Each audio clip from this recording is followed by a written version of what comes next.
अऊज़ु बिल्लाहि मिनश्शैतानिर्रजीम। बिस्मिल्लाहिर्रहमानिर्रहीम। बिस्मिल्लाहिर्रहमानिर्रहीम। वबिल हक़्क़ि अंज़लनाहु वबिल हक़्क़ि नज़ल वमा अरसलनाका इल्ला मुबश्शिरन व नज़ीरा व क़ुरआनन फ़रक़नाहु लितक़रअहु अलन्नासि अला मुक्थिन व नज़्ज़लनाहु तंज़ीला। इसका तर्जमा पहले समाअत कर लेते हैं। वबिल हक़्क़ि अंज़लनाहु, ये जो कुरान मुक़द्दस है हमारे महबूब जिसे तुम्हारे सामने पढ़ते हैं का ये जो कुरान हक़ के साथ उतारा गया है। वबिल हक़्क़ि अंज़लनाहु, हक़ के साथ इस कुरान को हमने उतारा, हक़ सच्चाई के साथ इस कुरान को हमने उतारा। वबिल हक़्क़ि नज़ल, और हक़ के साथ ही ये उतरा है, हक़ के साथ उतारा और हक़ के साथ ही उतरा, सच्चाई के साथ उतारा गया और सच्चाई ही के साथ उतरा है ये। वमा अरसलनाका इल्ला मुबश्शिरन व नज़ीरा, और महबूब आप मगर हमने तो आपको तुम्हें नहीं भेजा, लेकिन कैसा कहा, खुशखबरी देने वाला और डर सुनाने वाला बनाकर हमने आपको भेजा। महबूब अलैहिस्सलातु वस्सलाम के लिए ये बात बयान फरमाई। उसके बाद व क़ुरआनन, और कुरान को फ़रक़नाहु लितक़रअहु अलन्नासि अला मुक्थिन व नज़्ज़लनाहु तंज़ीला, हमने कुरान को जुदा जुदा करके नाजिल किया, थोड़ा थोड़ा जुदा जुदा करके, टुकड़े टुकड़े, थोड़ा थोड़ा, जैसी ज़रूरत थी वैसा कुरान नाजिल होता गया। हमने इस कुरान को जुदा जुदा करके नाजिल किया ताकि तुम उसे लोगों पर ठहर ठहर कर पढ़ो, और हमने उसे थोड़ा थोड़ा करके नाजिल किया। अब यहाँ जो ये बात बताई गई कि कुरान मुक़द्दस सच्चाई के साथ उतरा है, और जब आसमान से ज़मीन पर भी आया तो सच्चाई के साथ आया, इसमें किसी चीज़ की मिलावट नहीं हुई। पहले ऐसा था कि काहिन, नुजूमी, जो सितारों का इल्म रखते हैं, वो लोग जो उनके पास शयातीन और जिन्नात जो वो अपने पास कैद रखते थे, उसे वो आसमानों की तरफ भेजते थे, और कोई ख़बर जो आइंदा आने वाली होती, कुछ होने वाला होता, वो पहले कह देते थे। किस बुनियाद पर? वो जो शयातीन और जिन उन्होंने अपने कब्ज़े में रखे थे, इस बुनियाद पर।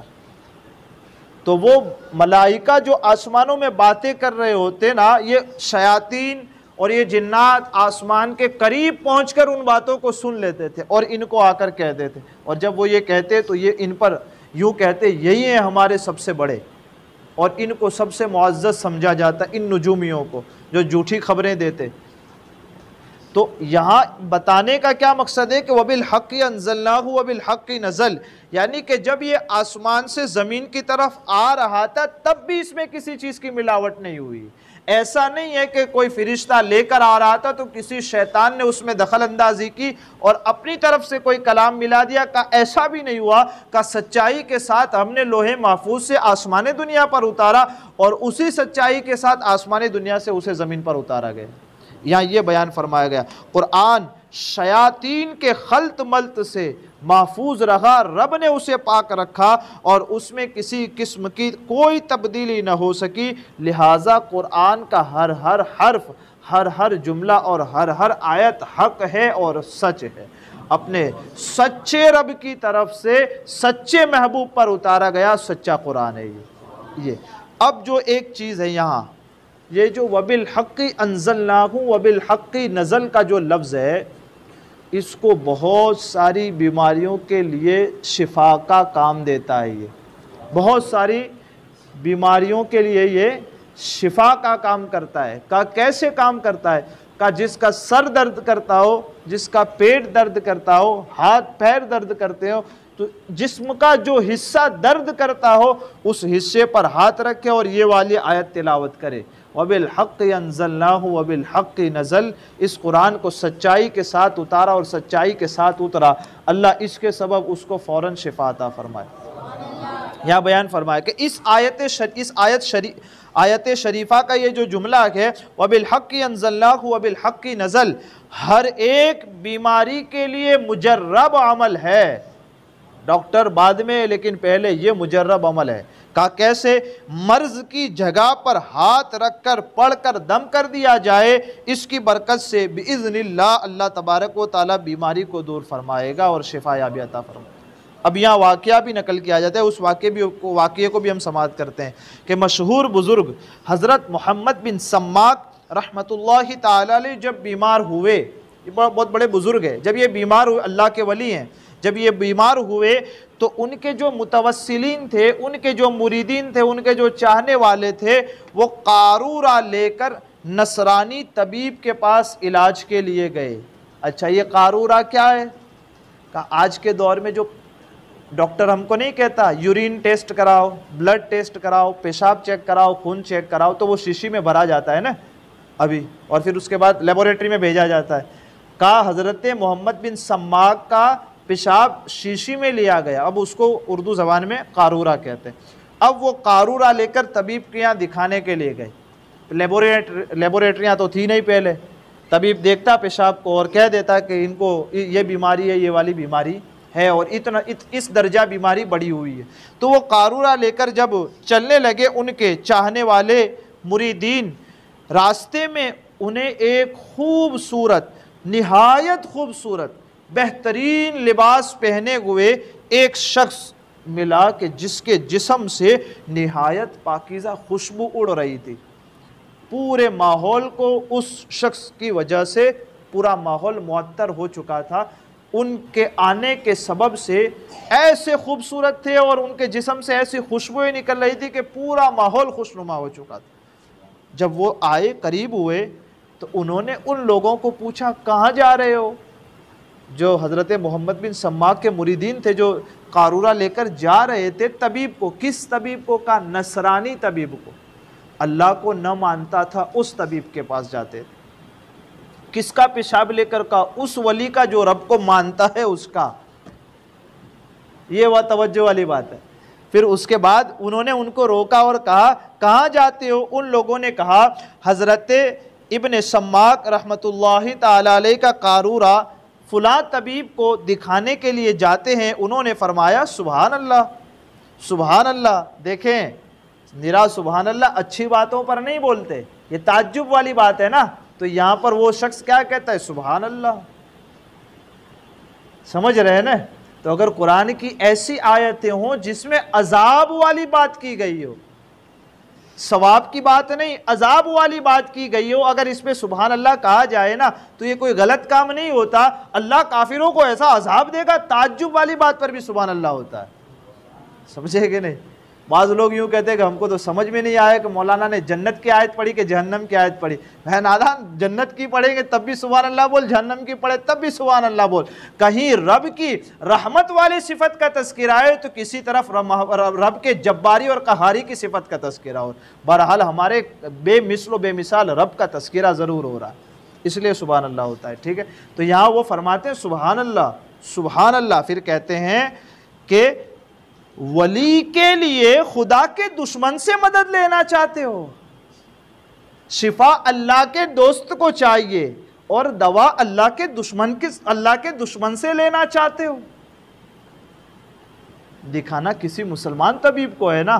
कहते हैं कि बीमार वली हुआ है, अल्लाह का दोस्त, और उसका पेशाब चेक किसके पास करवाए जा रहे? का उसके पास जो रब का दुश्मन है। और आगे कहते हैं, कारूरा फेंक दो, ये शीशी फेंक दो, वापस चले जाओ और उनसे कहो कि तुमको जिस जगह पर दर्द हो रहा है वहाँ पर हाथ रखकर इस आयत को पढ़ो, वबिल हक़्क़ि अंज़लनाहु वबिल हक़्क़ि नज़ल। ये फरमाकर वो बुज़ुर्ग गायब हो गए। वो जितने भी मुरीदीन थे ना उनके, वो तमाम वापस आए। हज़रत इब्न सम्माक रहमतुल्लाहि ताला अलैह से पूरा वाक़या बयान किया। उन्होंने मकामे दर्द पर हाथ रखकर इस कलमे को पढ़ा, अल्लाह तबारक व ताला की तरफ से उन्हें फ़ौरन शिफा हासिल हो गई। फ़ौरन शिफा तो हासिल हो गई ना, लेकिन वो था कौन? इतना खूबसूरत वो था कौन? हज़रत मोहम्मद बिन सम्माक फरमाते हैं वो कोई और नहीं, वो खिज़र अलैहिस्सलातु वस्सलाम थे, जो तुम्हें अमल सिखाने के लिए आए थे कि रब के पसंदीदा लोग, रब को मानने वाले लोग अगर बीमार हों तो गैरों पे बाद में भरोसा करते, रब की आयतों पे पहले भरोसा करते हैं। वो ये है असल चीज़। अब आप समझ रहे हैं ना? तो हाँ, हमको दवा करानी है, लेकिन करानी बाद में। ये है अमल हमारे और आपके जो सबसे पहले हम करें। अल्लाह तबारक व तआला ने कुरान में शिफा रखी है, बताइए। अब जब यूरिन टेस्ट हो रहा है तो आप और हम समझ सकते हैं कितनी बड़ी बीमारी होगी, तभी तो ये कहा गया है कि चेक कराइए। सर दर्द तो नहीं हो रहा होगा इसलिए कहा होगा कि भाई चेक कराओ, बड़ी बीमारी थी। लेकिन अमल का वबिल हक़ अंज़लना वबिल हक़ नज़ल पढ़ी, अल्लाह इससे शिफा अता फरमाए। और ये हज़रत खिज़र अलैहिस्सलाम का सिखाया हुआ अमल है। तो हमें भी ये छोटी सी आयत याद कर लेनी चाहिए। जब भी हमारे घर में भी किसी को तकलीफ़ हो तो उस पर ये पढ़ कर के उस जगह पर हाथ रख के हमको खुद ही दम कर देना चाहिए उस पर। हाँ, फिर उस पर हमारा अकीदा होना चाहिए कि ये मेरे रब की तरफ से उतारी हुई शिफा है। कभी कभी ऐसा होता है कि चीज़ देकर इम्तिहान लिया जाता है, कभी चीज़ ना देकर के भी इम्तिहान लिया जाता है। वो हमारे ईमान को जांचा जाता है कि मेरा बंदा अपने रब पे भरोसा करता भी है कि नहीं करता है, कि खाली खाली दावा है। फिर उसके बाद जो कहा ना, व कुरआनन फ़रक़नाहु लितक़र, ये जो कुरान हमने जुदा जुदा करके उतारा, ये कुफ़ारे मक्का क्या कहते? वक़ालल लज़ीन कफ़रू लौला नुज़्ज़िला अलैहिल कुरआनु जुमलतन वाहिदतन। ऐसा अगर होता ना कि एक साथ कुरान उतर जाता तो हम ईमान लाते। जैसे कि तौरेत उतरी एक साथ, ज़बूर उतरी, इंजील उतरी, ये यूं कहते। इनको असल में ईमान लाना था नहीं, तो हर तरह के बहाने बनाते। अल्लाह ने फरमाया व कुरानन फ़रक़नाहु लितक़राहु अलन्नास, हमने इस कुरान को थोड़ा थोड़ा करके उतारा ताकि इस थोड़े थोड़े को तुम लोगों के सामने बयान करो, और जब वो लोग उसे सुने तो उस पर अमल भी कर सके और उसे याद भी कर सके। इसलिए हमने थोड़ा थोड़ा उतारा।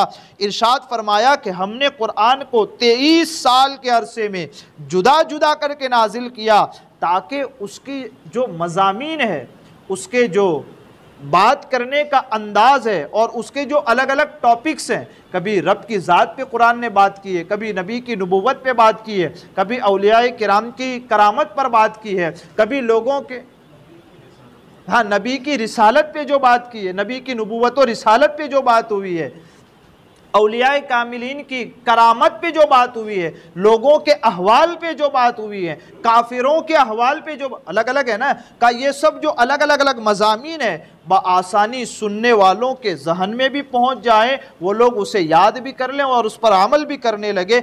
इसलिए हमने हालात और वाक़यात की ज़रूरत करने के बाद जिस चीज़ की जिस जगह पर जैसी ज़रूरत थी वैसे वैसे हमने कुरान को नाजिल फरमाया।